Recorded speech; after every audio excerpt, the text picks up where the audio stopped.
All right, guys, what's up? It's Jack, and welcome back to another video. And before we get right into the nitty gritty, I want you guys to fantasize for a second. I want you to picture something in your head.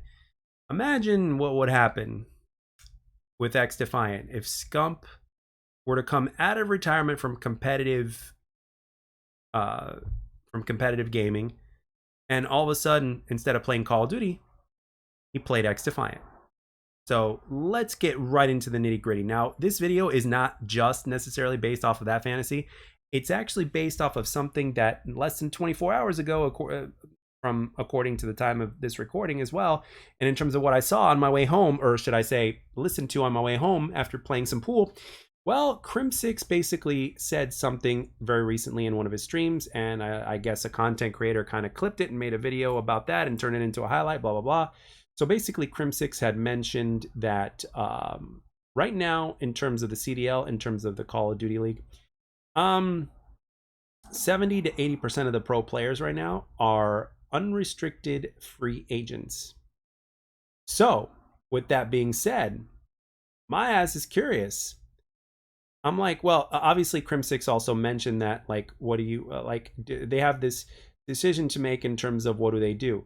Are they going to basically make it to where, they're going to wait till the last minute in order to resign, so that way they can make the most amount of money, or do they sign right away just to secure a spot or whatnot, or something along those lines, right? Again, I was obviously paraphrasing when I mentioned that, but basically that's what he was saying. But the biggest thing that obviously got my attention was the fact that 70 to 80% right now of players are unrestricted free agents. So in my mind, I'm thinking, well, maybe, is there a possibility that maybe some of these players are willing to wait until XDefiant gets situated, so to speak, and then they kind of sign with the team and play XDefiant competitively? And again, I'm also wondering, like, how in the world is XDefiant going to, what are their plans in terms of the professional stuff? Now, I know that the majority of people that are going to play the game are not, they don't care about the professional side, but I'm here to tell you that because of the circumstances that we have right now with what may happen with this game, we have, as a casual community, or the more casual side of the community, we actually have multiple reasons to actually care about the competitive side of XDefiant, because, well, it's another game mode or a game type, or it's another part of the community that is actually going to help everything succeed, because when one succeeds, we all succeed, in terms of the kind of developer support we're getting, as well as the fact that both ranked and pubs are obviously going to be releasing at the same time, which obviously hasn't been happening with things like Call of Duty lately, as far as I know. Now, I want you to think of this. Like, I know some of you guys are thinking that I'm full of shit right now, but here's the thing. Like, let me take you back to my era for a second, right? So I think it's safe to assume that we've all, or the majority of us, or a lot of people, have been influenced by Michael Jordan, right? Okay. Now, does that necessarily mean that we were, so influenced that we wanted to become professional basketball players? For the majority of people, that's probably not the case. So I'll speak for myself anyway, right? And I'm going to say no. It didn't inspire me to become a professional basketball player, or made me want to become a professional basketball player. But it did make me want to get better at playing street ball. It did make me want to get better whenever I played when I was a kid at school, and when I played at recess, or whenever it was in gym class during middle school and in high school, and we were allowed to play basketball or whatever it is that we wanted to play. Yeah, of course. Or when I even played on my own, whether it was, at the courts that were close to my house at the time, or even back during the days when I had my own basketball hoop. So yes, it was very inspiring, and in many ways, and in some ways even outside of basketball as well.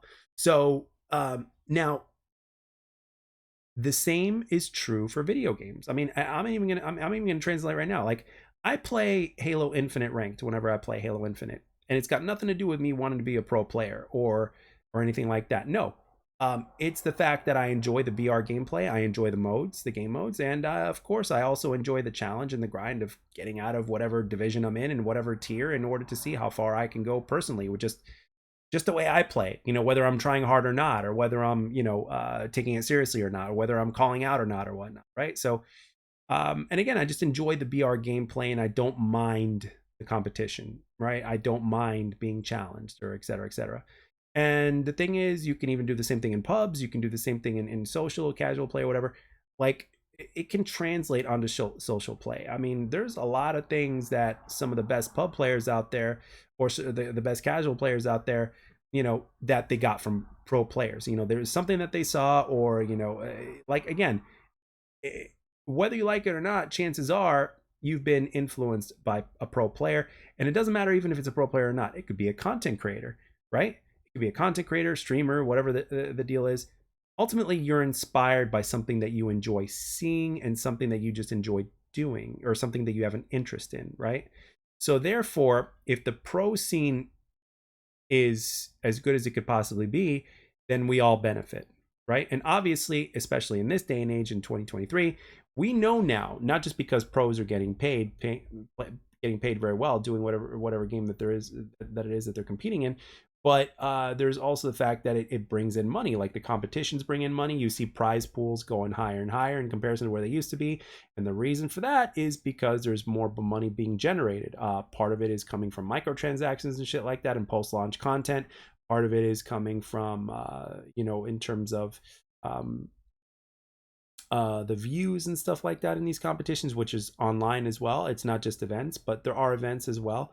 So it's a combination of the business factor, which again, the casual community also play a really big role in that. So you put all these things together, all these things are kind of intertwined. And going back to what I said originally with this topic of discussion is, like, imagine a few of these pro Call of Duty players coming out of retirement, or like just say making the switch from Call of Duty to um to like XDefiant, right?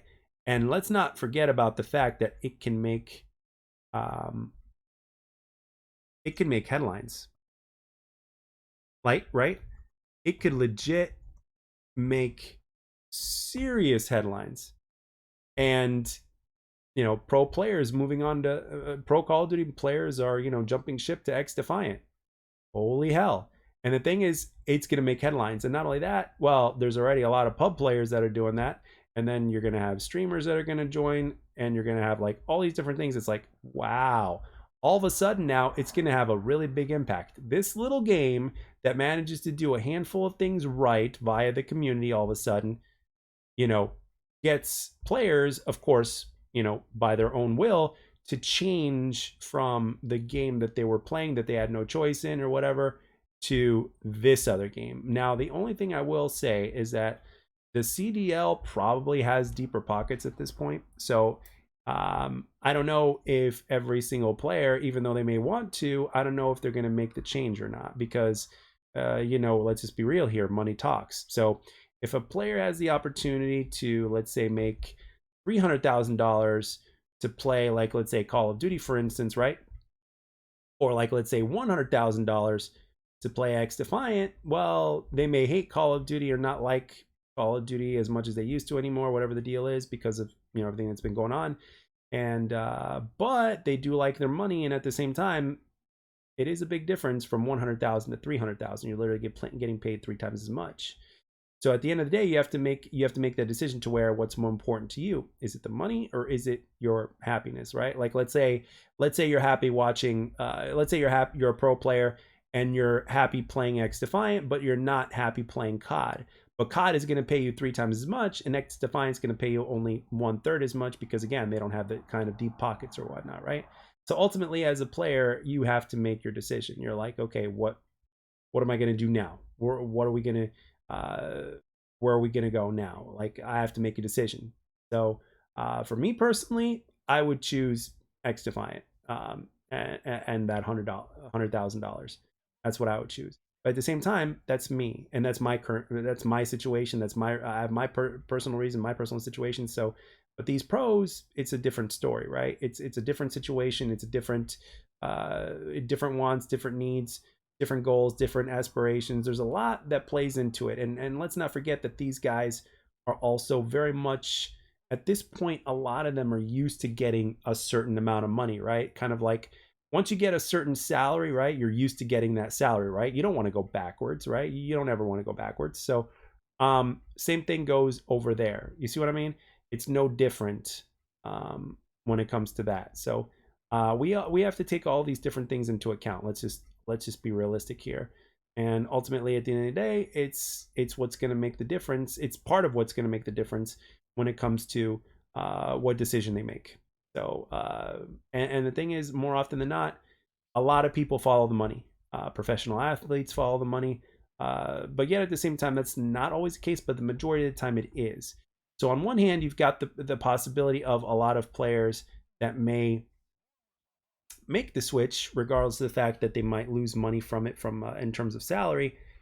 But the majority of them are likely not to make the switch. But at the same time, if they're not being offered good money, then it's like, okay, never mind then. It's forget it. But ultimately, I think that the CDL, which I think obviously is maybe from Activision, I'm not sure exactly, but I think maybe the CDL might actually might actually like be willing to pay in order to keep players or as many players as possible to play their game, right? As opposed to playing something else. So I don't know. I think it's going to be very interesting to see where this exactly ends up going and how things are going to play out, especially since XDefiant is going to likely launch before Call of Duty. And knowing the pro players, you know what they want to do? They want to play, and there's less tournaments going on. As a matter of fact, Call of Duty Champs just finished, I believe, and I thought it was early. I thought Call of Duty Champs, I think ever since Black Ops 4 was like the last tournament before things would end, if not close to that. So it's like I'm thinking to myself, I'm like, well, COD Champs used to be kind of in the middle of the season, but now it's like usually it's to the end. So it's like, okay, now that Champs is over, does that mean no more Modern Warfare 2? So it's like, and again, there's unrestricted free agents now. So I guess that means no more Modern Warfare 2 in terms of competing professionally. So I'm thinking to myself, I'm like, damn, wasn't that a little bit short? I mean, I don't know. And when is their deadline in terms of re-signing? I don't know. I haven't looked deep into it enough to know this, but I think it's going to be very interesting to see exactly how things turn up because, once again, XDefiant is in that very unique position. I think this is also another reason why XDefiant made the switch from from releasing in 2024, which was what they were originally going to do, to releasing in what's it called? To releasing like at the end of the summer. So they need to hit that sweet spot, so to speak, right? So when you put it all together, it's like, yeah, all this could possibly happen, and a multitude of reasons could be for it. So at the end of the day, I want XDefiant to succeed on all levels, and ultimately, when the more XDefiant succeeds, regardless of how it succeeds, the more the community is going to benefit. So, so what do you guys think? Do you think a few of the pros are waiting for XDefiant? Do you think there's more going on than we know in terms of what's going on in terms of the in terms of how the pro teams are going to go about it and what decisions are going to make, because they need to form teams and they need to something needs to happen, and this game hasn't even been released yet, and there's been interest, and there's obviously similarities to COD, so it's like, are they going to wait for Sledgehammer's half-baked game? Or are they going to wait for a game that was actually that's actually being developed by one of them, or help being developed by one of them? I mean, let's be real here. If you were a pro, put the money aside for a second, which would you choose? But again, what do I know? I'm just making a commentary. So let me know down in the comment section in terms of what you guys think and what you guys think will happen, and what you would personally like to see, and who would you like to see play? Because there's a lot of players that, again, are unrestricted free agents. Some players have even retired. And it's like, and which ones are likely to come out of retirement, especially for a game like this? I mean, you just never know what could happen. So I'm really curious to know. So you guys can let me know down in the comment section. And at the end of the day, XDefiant being very unique at this point because it matters from both a competitive side and a pub side. So let me know down in the comment section. I'd like to thank everybody for taking the time to watch and or listen. Thank you so very much, and I'll catch you guys on the next one.